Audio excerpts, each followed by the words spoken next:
Okay, now continuing our discussion of deviations from simple Mendelian inheritance patterns. The next two things we're going to talk about are kind of the opposite of pleiotropy. So pleiotropy is where you have one gene and it affects multiple characters. Well, what if you have multiple genes all affecting just one character? That is also an option. And here's where we get to discuss epistasis and polygenic inheritance. Let's take one at a time. So we're going to start out with epistasis first, right? This is going to be an example where a particular character is determined by two or more genes.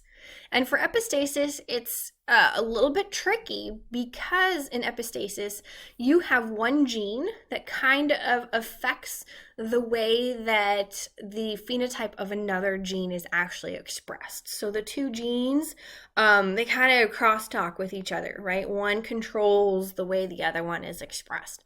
The example we're going to look at here is coat color in labs, right? So Labrador retrievers, the standard ones come in three colors, right? You've got your black lab, you've got your chocolate lab, so brown, and you've got your yellow labs.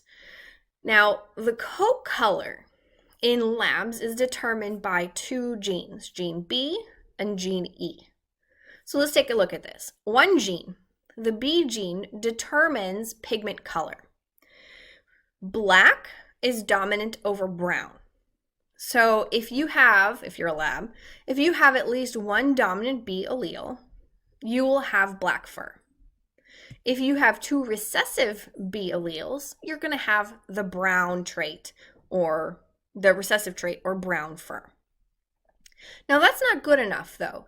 There is another gene, gene E, that controls whether or not pigment is actually placed into the hair follicle. And then gene B determines what color that pigment's going to be. So for gene E, for example, if you have at least one dominant E allele, you have the ability to put pigment into the hair follicle, and gene B will determine what color that pigment's going to be. On the other hand, if you have two recessive E alleles, then you as a lab are not able to put any pigment into the hair follicle, regardless of what color it was meant to be according to the B allele. And in this case, the hair follicle will essentially be clear or colorless, resulting in a yellow lab. So if you were to be a lab breeder, and let's say you took two black labs, if you knew nothing about genetics, just thinking about it in layman's terms, you think, I'm crossing a black lab to a black lab, all the offspring should be black. Not the case. If your two black labs were actually heterozygotes for both of these genes B and E, you could have black labs, yes. You could have brown labs. You could also have yellow labs as a result of this cross between the two black labs. And so this is an example showing that 16 square Punnett square, all the different possible combinations of the two genes for the sperm and all the possible allelic combinations for the two genes in the egg. When you do your crosses, you'll notice you can get yellow and brown and black labs.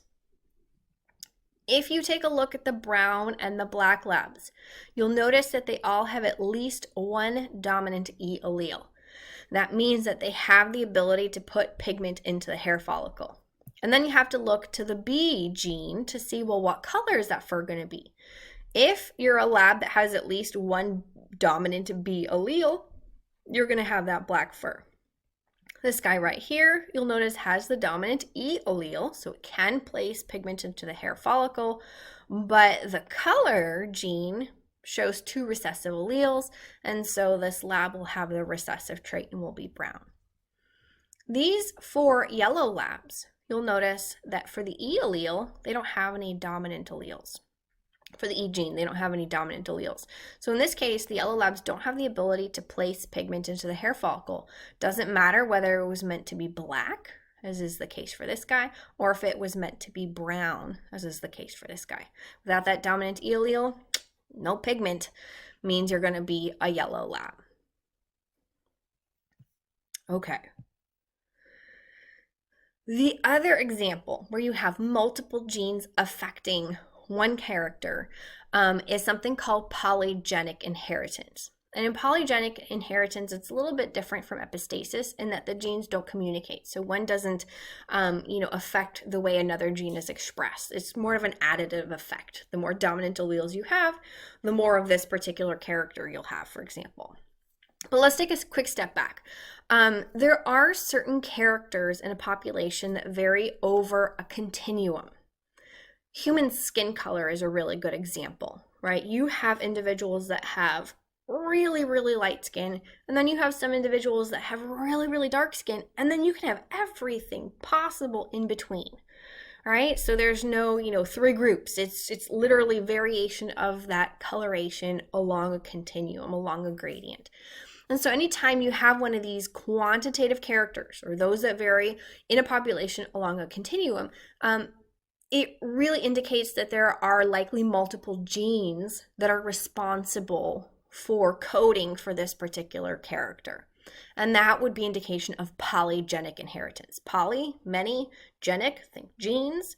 So inheritance that's a result of multiple genes adding to that particular character. So let's take a look at a simplified example of what human skin color coding would look like. It's much more complicated than this, but to give the point across in terms of how does polygenic inheritance work, we can assume that human skin color is a result of three genes: gene A, gene B, and gene C. And if you have a dominant allele, that means that you put pigment into a pigment bucket and your skin color will be darker. The more dominant alleles you have for these three genes, the darker your skin tone.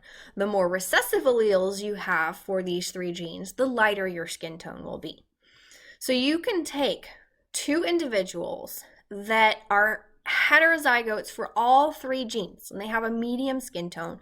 If they were to have offspring, they could have offspring that have much lighter skin color than they do and much darker skin color than they do. This is a huge 64 square Punnett square because you're looking now at three different genes. And so when you look at all the possible combinations of these alleles for the gametes, there are 8 different possible gamete options for the sperm, 8 different for the eggs, and that leads us then to that 64 square Punnett square. And you can notice that, there's an option here for the offspring to inherit all 6 recessive alleles from their parents, or all 6 dominant alleles from their parents, going from really, really light skin to really, really dark skin. They can have everything in between as well. So again, polygenic inheritance is an example where you have multiple genes affecting one character. It's different from epistasis because in polygenic inheritance, it's an additive effect. One gene does not have an effect on another gene being expressed or not, which is the case for epistasis. Okay, now as we're talking about skin color, right? I'm pretty pasty, especially in the winter time. But in the summer, we've got a pool, so I spend quite a bit of time outside at the pool, and my skin color actually, believe it or not, gets a little bit darker than this. Now, my genes didn't change over the summer, but my phenotype, my actual skin color did. What happened?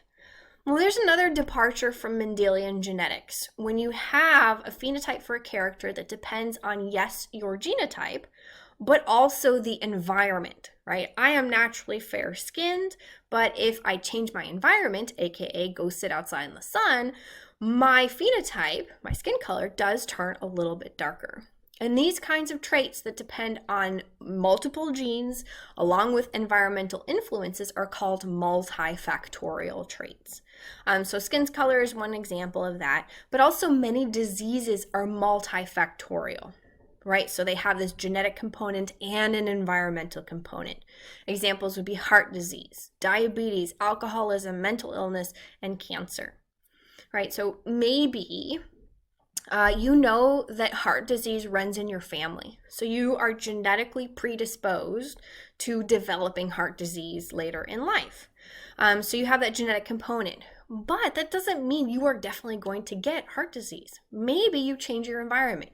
Maybe you say, okay, I understand I'm at risk for this, so I'm going to eat a very healthy diet. I'm going to make sure that I exercise, I visit my physician, and I take really good care of myself. If you do those things, you change your environment, you may not actually develop heart disease, right? Or obviously the opposite as well. So take into consideration that your genes are one thing, but your environment also can affect some of these multifactorial characters.